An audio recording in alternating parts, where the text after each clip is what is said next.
Life must battle to survive.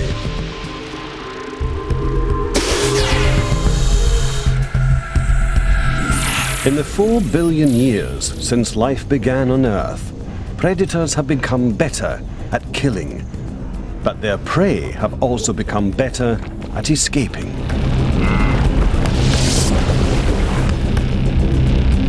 These escalating battles have shaped every living thing on Earth today. They have also forced creatures to improve their weapons and strategy.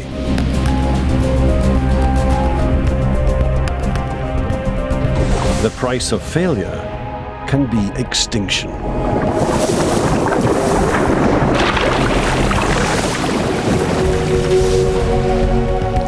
But today's animals are the triumphant survivors of a 4 billion year war. For them, the eternal arms race continues.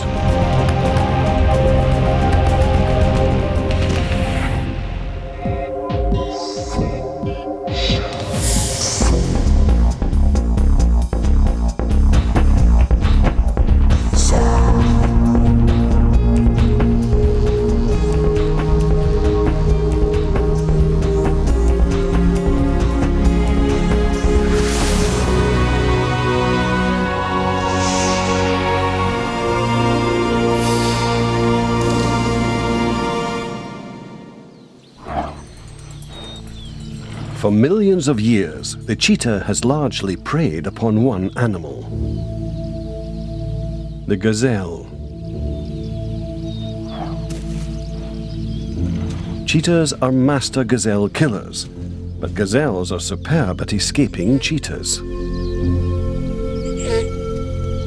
These creatures are locked in an evolutionary arms race, a race for survival that has no end.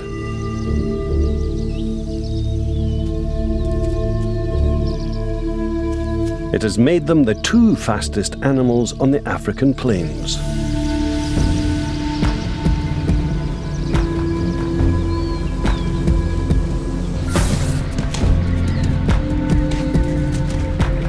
Cheetahs are swifter in a straight line, but gazelles can turn more quickly and have greater stamina.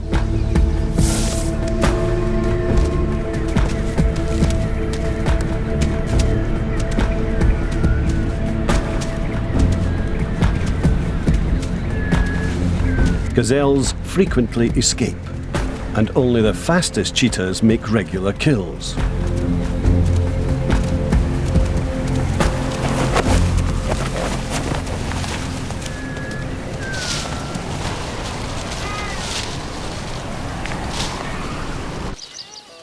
The mother's physical qualities and much of her behavior, both crucial for hunting, pass to her young in the form of genes. This genetic code is the blueprint for making a successful cheetah. But the genetic recipe for the perfect hunter is impossible to achieve, because the gazelle's genes are also updated every generation. In this genetic arms race, both animals are continually reshaped.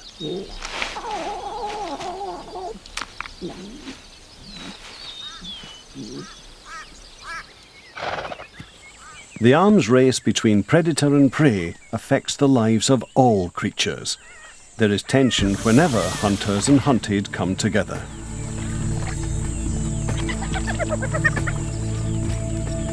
The shape and behavior of all these creatures is molded by the need to hunt or to escape.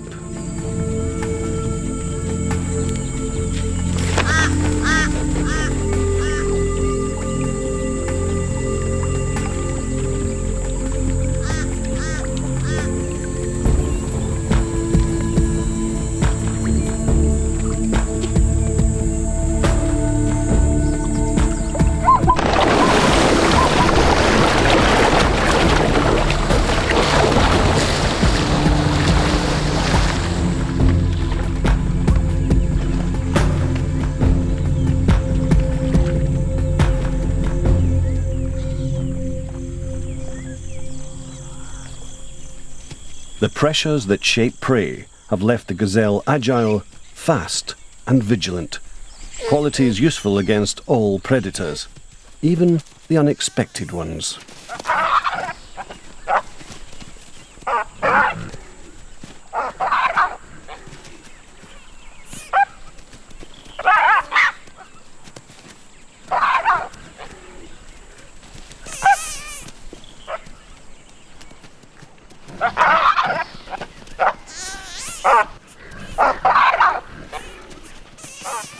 The baboon has no answer to the speed and agility of the adult gazelle. This mother's successful genes will live on in her offspring.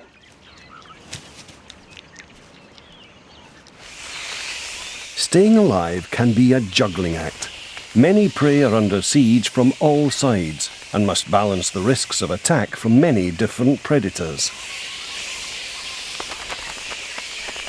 In Australia's Northern Territory, sea eagles can snatch fruit bats from the treetops. The best defence the bats have against the birds is to hide in the middle of the tree, but this is the worst place to hide from snakes. Vines and branches are highways for the carpet python. Low-ranking bats pushed to the edge of the colony are in the greatest danger.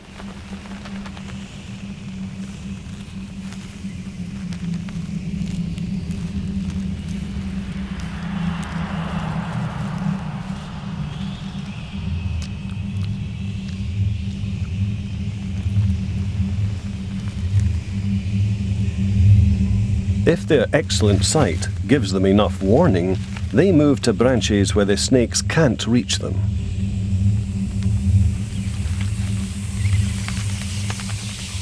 Safe havens from both snakes and eagles often overhang rivers, but when water levels are high, this leaves them vulnerable to another predator. The noise of roosting bats is like a dinner bell to this master opportunist. Crocodiles are ambush specialists, grabbing whatever they can, whenever they can. It's a strategy that's hard to anticipate or prepare for.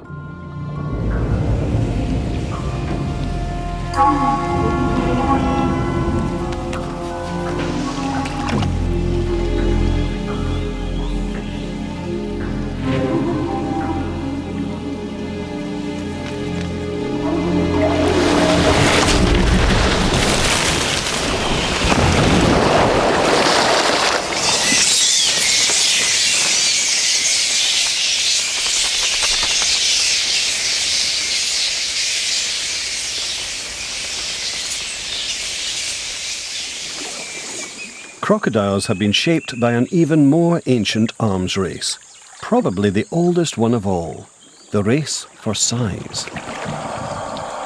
The principle is simple: become large enough to eat anything and too large to be eaten. This same force has helped shape the world's largest land animal. Elephants don't tackle prey, but their size affords them protection from predators.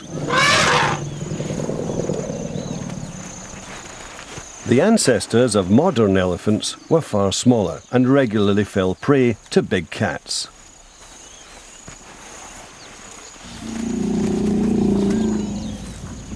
Rather than become fast like gazelles, elephants grew big. These days, few cats could tackle such a large and powerful animal.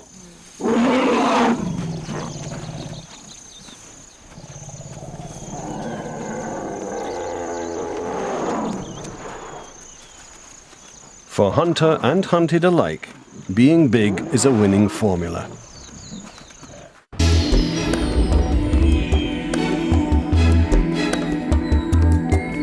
Throughout the animal kingdom, there are examples of both predators and prey that have increased in size.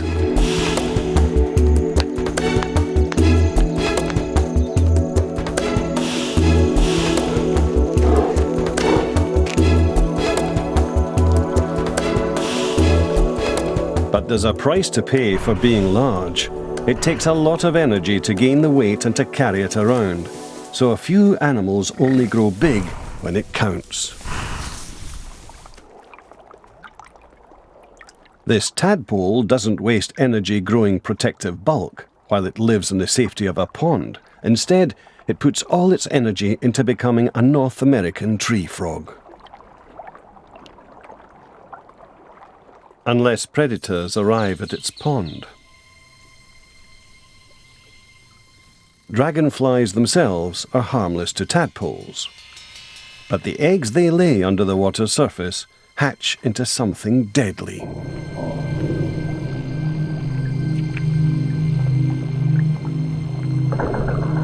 Dragonfly nymphs are more than a match for a poorly streamlined tadpole with a body designed for eating.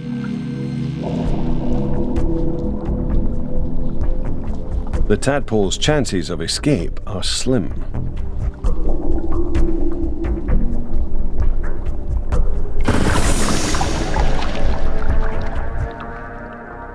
But only the first tadpoles are easy. Things in this pond are about to change. This tadpole's death will help its siblings to survive.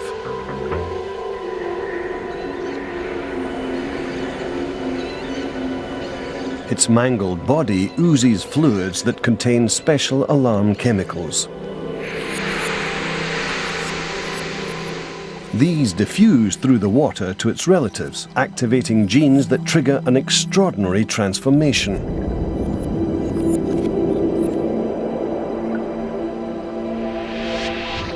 Over the next few days, the tadpoles pack on weight and grow large red tails. These large red-tailed tadpoles are the same species as the thinner brown-tailed variety, but the red tails are the anti-predator version. The larger tail gives them greater acceleration, making them very hard to catch. Their colour is more of a mystery, but the red may act as a warning to predators that these tadpoles are too fast for them.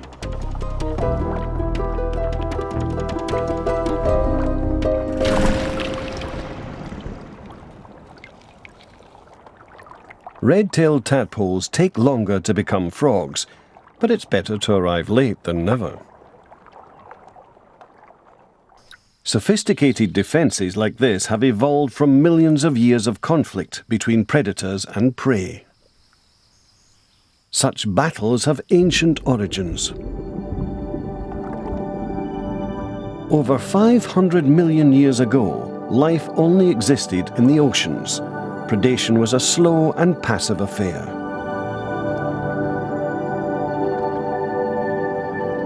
Jellyfish caught plankton by simply bumping into it with sticky tentacles.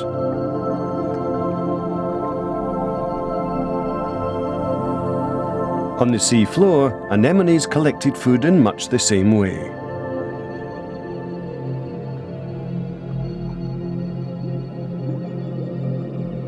Anchored to rocks, these creatures sifted the currents for microscopic prey. There was no need for speed or protection. Teeth, jaws, and other hard parts had not yet evolved. Body designs were all based on soft and spongy sacs of cells.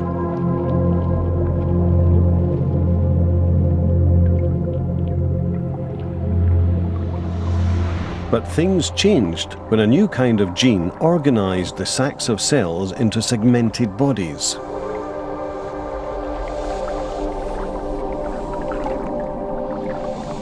Predators with fins, jaws, and complex eyes evolved.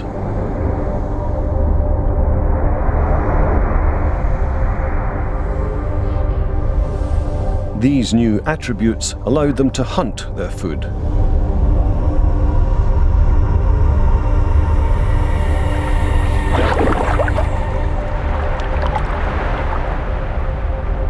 A new form of predation had arrived. Now, evolution went into overdrive. Armour was the next great invention, as calcium from water and stone was transformed into protective shields. Many of the seashells still familiar today evolved in just a few million years.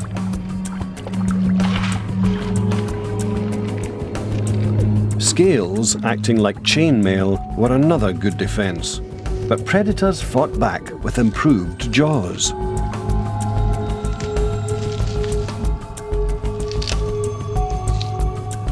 Some scales evolved into spines, which prevented jaws from getting close to the body.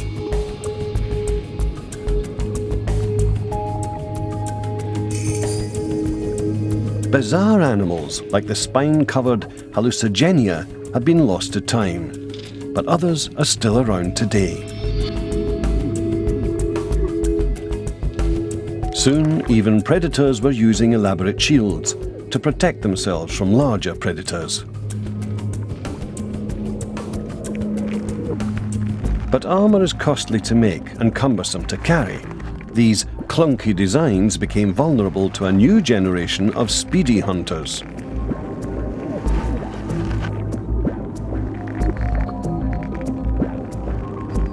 Improved senses allowed animals to swap armour for lightweight protection. Prey could now detect approaching predators and simply leave.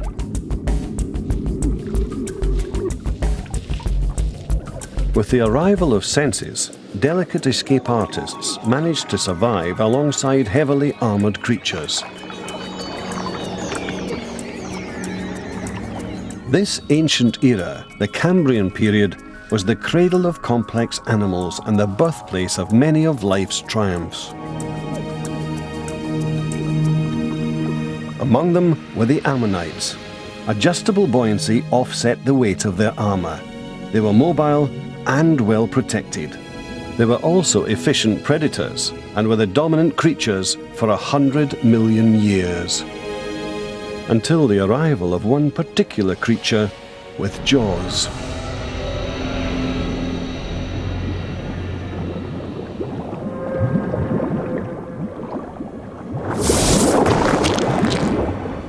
The ammonites' defences crumbled as fish exterminated them from shallow seas. Relatives of the ammonites survived in the ocean depths where few fish could follow. Today, the nautilus is the last shelled relative of the ammonites and has changed little in 300 million years. But while the nautilus lurked in the depths, fish flourished above and dominated the ancient seas.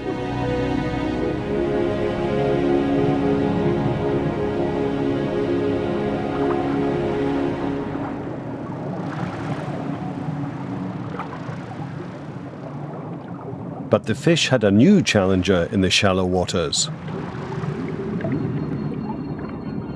Squid, cousins of the ammonites, lost their shells and evolved the speed to hunt and escape.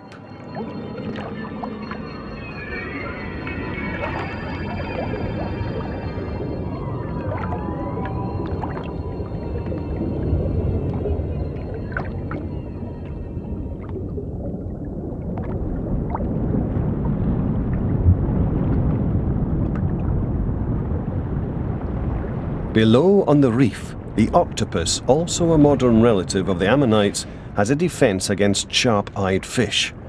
Fish rely on good sight for hunting, but the octopus is a master of disguise. Its rapidly changing camouflage allows it to vanish in an instant. Its eyes gather information about the pattern of the reef, and its suckers about its texture. From this palette, the octopus can paint the reef across its skin and fool fish eyes, most of the time.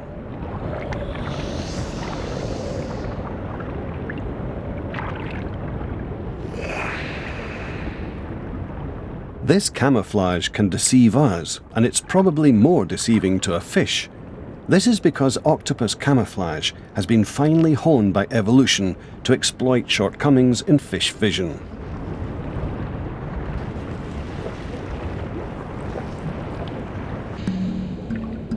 The long war with fish has produced an octopus with even greater magic. The mimic octopus of Indonesia. It lives exposed on open ground and survives not by mimicking its surroundings, but the other creatures that live there. Sea snakes are highly venomous, and fish know to stay well away.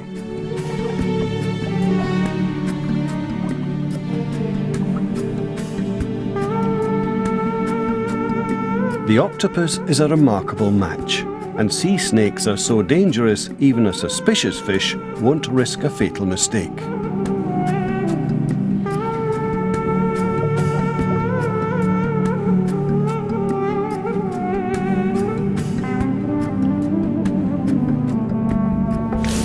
The slightest scratch from the lionfish's spines is deadly to other fish, and its fins shimmer as a warning. This movement is matched perfectly by the mimic octopus. The cuttlefish is a relative of the octopus, and it too has excellent camouflage, which it uses to travel unnoticed by fish.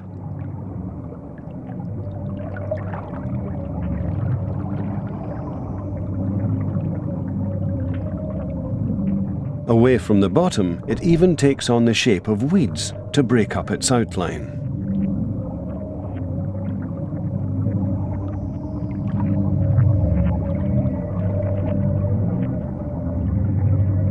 But a cuttlefish can also use its skin to hunt.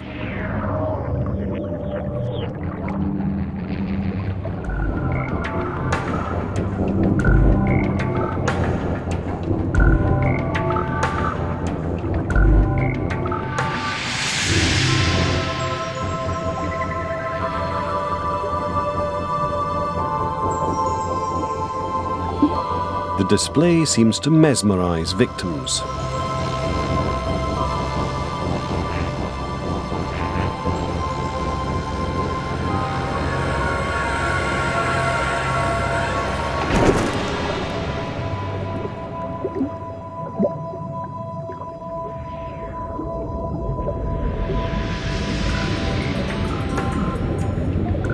Unlike a hunting tiger stuck with its stripes, or a leopard that can't change its spots, the cuttlefish attacks in many guises.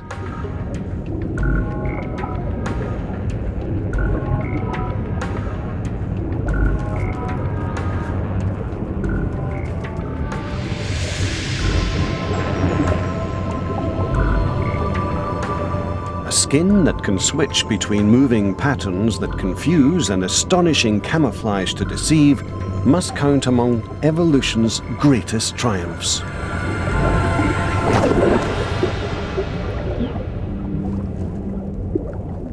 It could be that cuttlefish, with their extraordinary skin and superb eyesight, have edged ahead of fish in this visual arms race.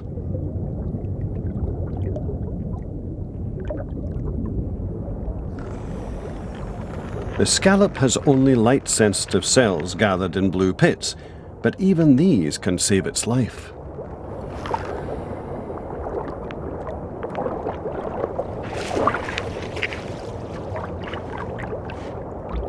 Add a simple lens and the owner can resolve detail.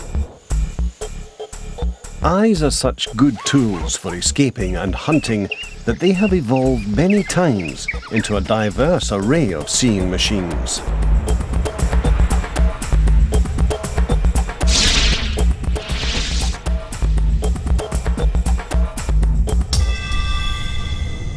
These eyes belong to Portia, a jumping spider, and they're her main hunting tools. Portia stalks with a most unspider-like walk, part of her disguise when approaching prey.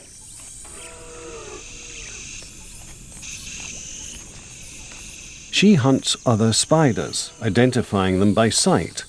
But if she picks the wrong spider, Portia could end up as lunch herself. Argiope has been hunted by Portia for millions of years and has developed a few tricks to deal with the deadly menace.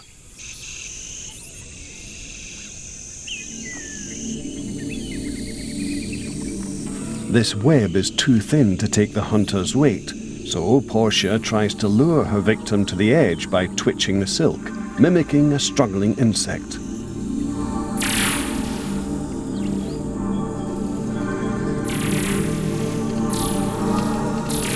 But Argiope is wise to the trick and bounces violently, a tactic that could catapult Portia from the web.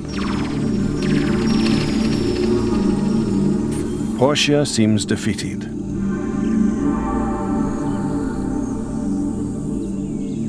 But the master hunter only appears to give up. In fact, she's taking a lengthy detour. Portia loses sight of her prey for a while, but still emerges exactly where she needs to be.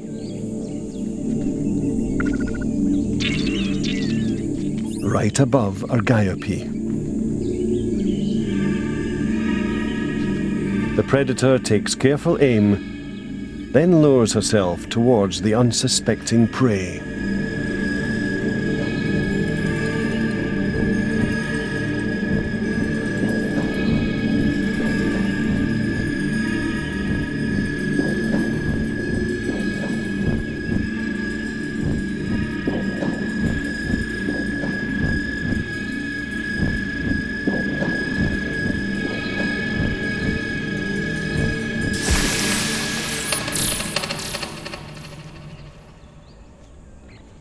Fatally bitten, Argiope will take time to die. Portia waits. Her keen vision has triumphed. In a shadowy corner, a strange creature is stirring. Long-eared bats have defeated the insect here by improving their own hearing. Instead of hunting by sonar, they use their oversized ears to listen for the sounds of insects.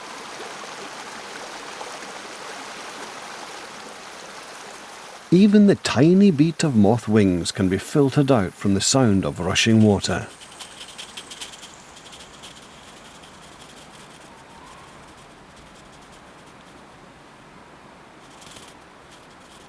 The bats still use sonar to avoid branches, but as they approach their prey, they switch it off and enter stealth mode. Now the bat steers entirely by the wing beats of its prey. But the system isn't perfect. This bat approaches from the wrong side of the leaf. It can hear the moth, but it can't find it. It's a lucky escape for the moth. Although the bat's hearing is superb, this method has yet another flaw. If the moth stays still, the bat can't locate it.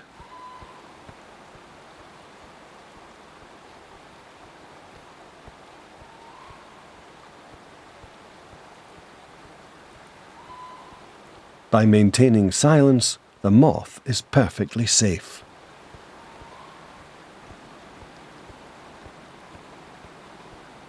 Eventually, the hunter is forced to give up.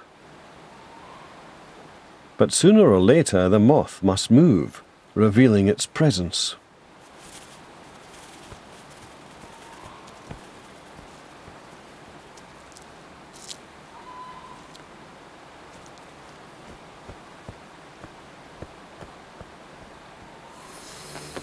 Bats have kept pace with their prey's attempts to evade them, and today the night skies are full of specialized moth killers. So, to avoid them, some moths are taking the ultimate evasive action. In Venezuela, moths are escaping the night. Active by day, the Joshia moth can avoid bats completely, but instead it must face the birds. This brings the war full circle. Birds are probably the predators that drove moths to the night in the first place.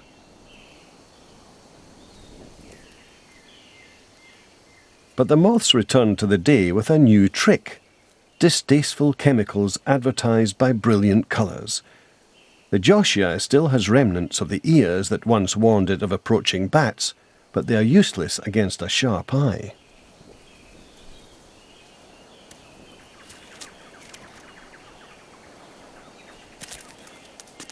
the moth survives, and the bird learns an important lesson. Most predators quickly learn to associate colours with danger, resulting in a world of brilliantly patterned prey.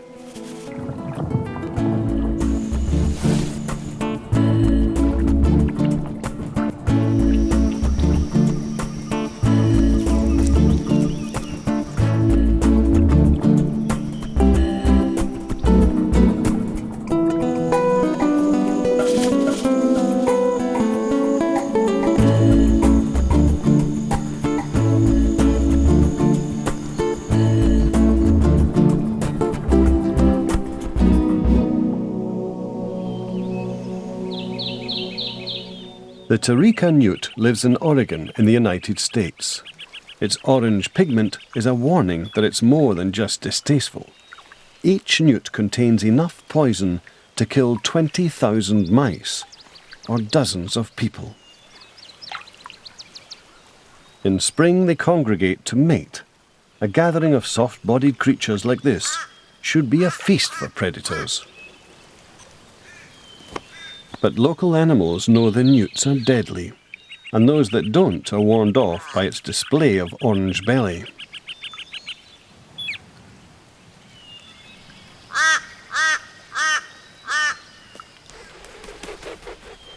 But why is the newt so poisonous, with enough toxin to kill thousands of crows, when enough to kill one would seem sufficient? Crows aren't the problem. This is the newt's nemesis. The garter snake. Long ago, these snakes evolved a resistance to low doses of newt poison. Their prey fought back, producing more poison. Snakes countered with greater resistance. Predator and prey became caught in an escalating arms race. Every generation, the snakes get more resistant and the newts more poisonous.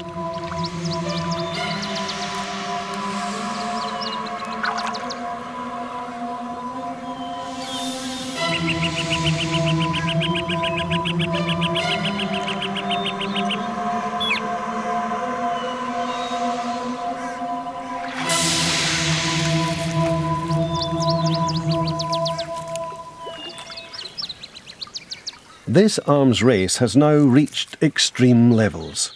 The newt spends much of its energy making poison, and the snake becomes paralysed within moments of eating a newt. To survive its meal, the snake must wind down its metabolism while it neutralises the poison. It must lie still for hours, making itself vulnerable to predators in the process.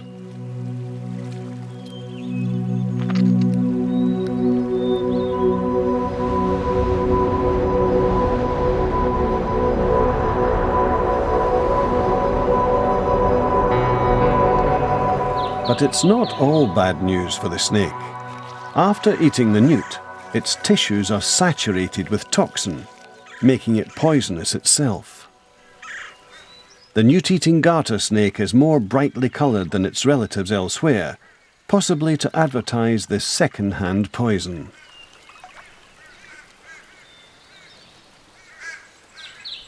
Poison is a great defence throughout the animal kingdom, even against master predators like bobcats. But poison is expensive to make, so the hog-nosed snake just pretends it's poisonous. Cats take the threat of venom seriously, so a posturing snake is approached with caution.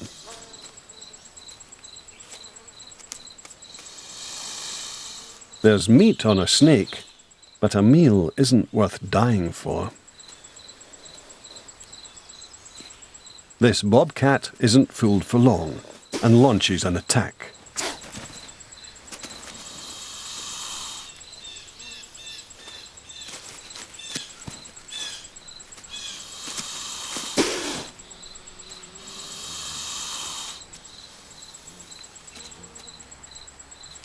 As the cat's confidence grows, the snake switches tactic, rolling onto its back and playing dead. very convincingly.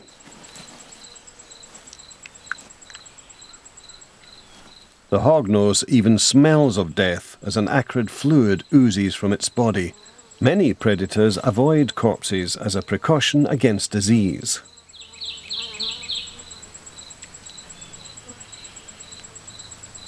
The cat's interest quickly wanes. But all the while, the snake is watching from the corner of its eye.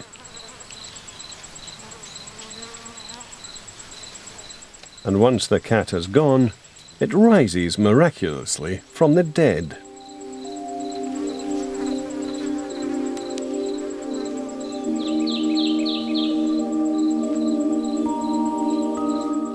It's an incredible display of deception. But where did this reptile learn its life-saving trick? The answer can be found in its underground nest.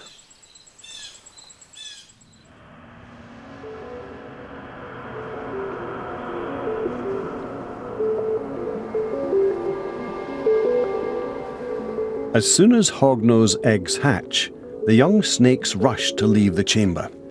This concentration of yolk and young often attracts predators.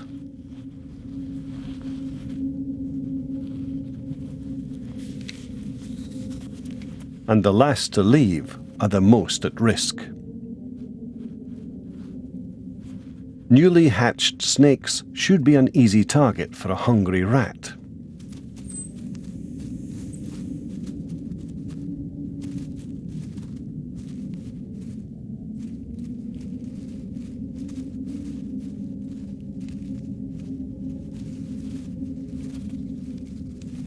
The rat moves in for the kill. But incredibly, the tiny snake goes belly up and feigns death just as expertly as the adult. This behaviour is programmed into its genes. It hasn't had a chance to learn this trick, and yet it can deceive a predator from the moment of hatching.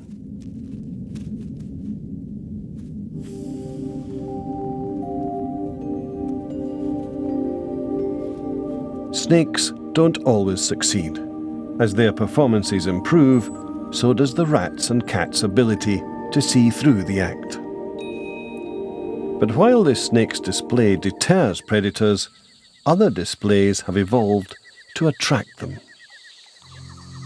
At night, the waters of Mosquito Bay in Puerto Rico glow with an eerie light. Fish shoot through the water like fireworks.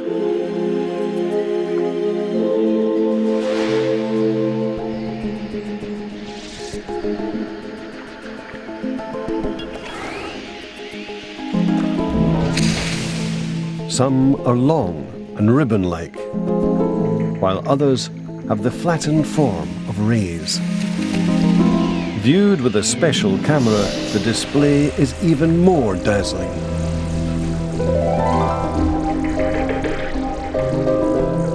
And when infrared light is used, invisible to most animals, new shapes begin to emerge.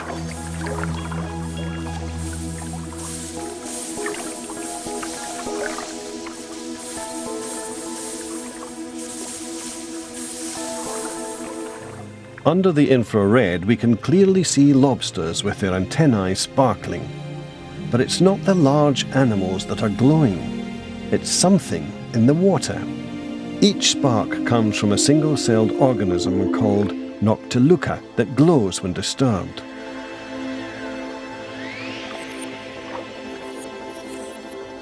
Noctiluca is eaten by shrimp. It even continues to glow once inside the shrimp. So why does it advertise its presence like this? It's because the light show also attracts the shrimp's predators, cuttlefish. The cuttlefish can't find shrimp in complete darkness, so the shrimp is safe as long as it stays still. Even with pupils dilated, the cuttlefish can see nothing. But if the shrimp moves, Noctiluca glows and illuminates it, allowing the cuttlefish to see the shrimp.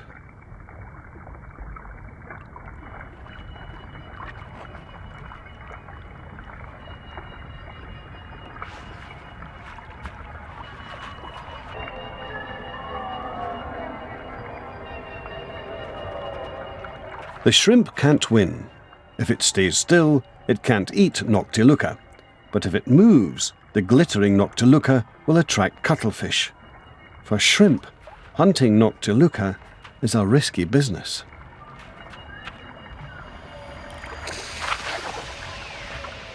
The cuttlefish gets to eat, but the real winner is Noctiluca. Every shrimp removed makes life for the tiny organism safer.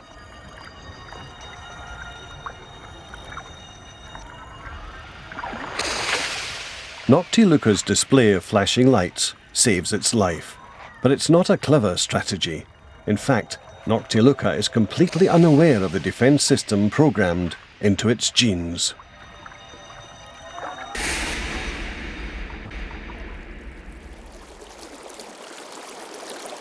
Some creatures have elaborate survival displays coded into their genes. Here in the streams of Missouri lives the Lampsilus mussel, a simple animal with an extraordinary life cycle.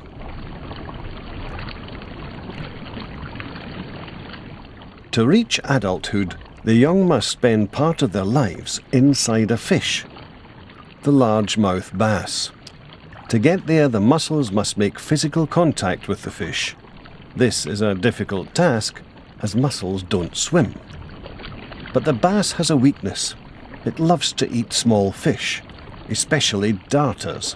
Even the slightest wriggle of a darter's tail will attract bass. So the mussel displays a fake fish, a perfect replica that will lure bass within striking range.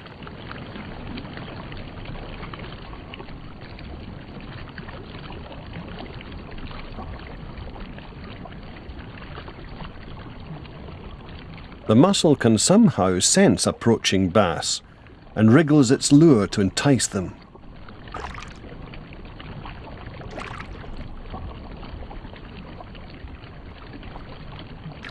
If it gets the twitching just right, the remarkable likeness should do the rest.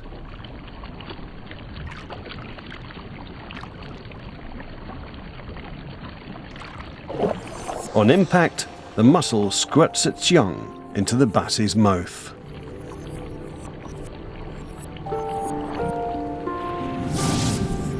They snap themselves onto the gills and stay there, drawing blood from the fish until they drop off several weeks later as tiny, fully formed mussels.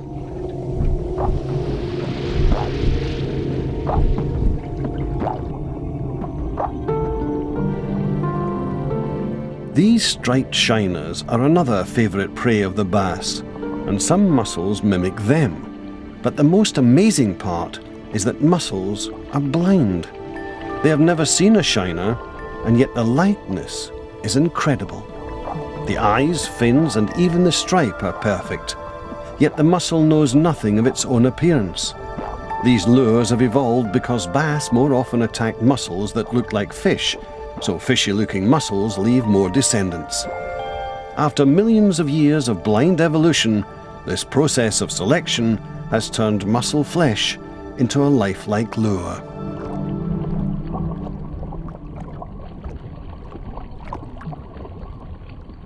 Mussel lures are constantly improving, but fish are also getting better at recognizing fakes. It's another arms race, creating diversity in the streams of Missouri to this day.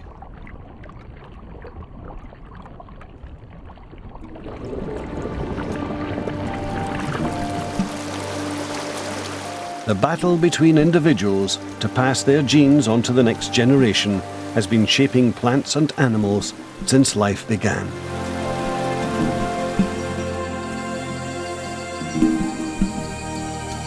In every corner of the planet, arms races are changing animal form and behavior.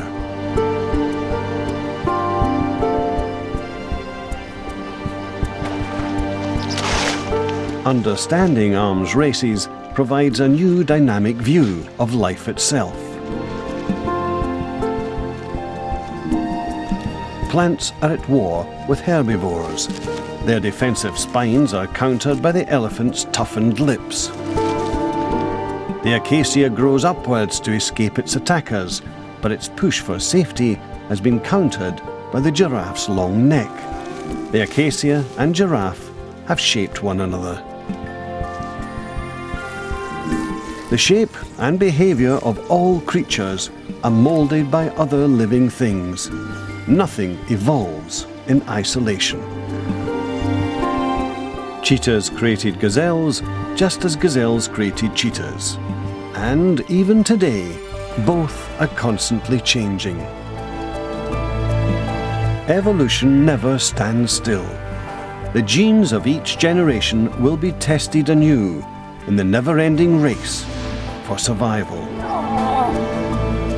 The story of life has been, and always will be, a tale of genes battling to ensure their line triumphs.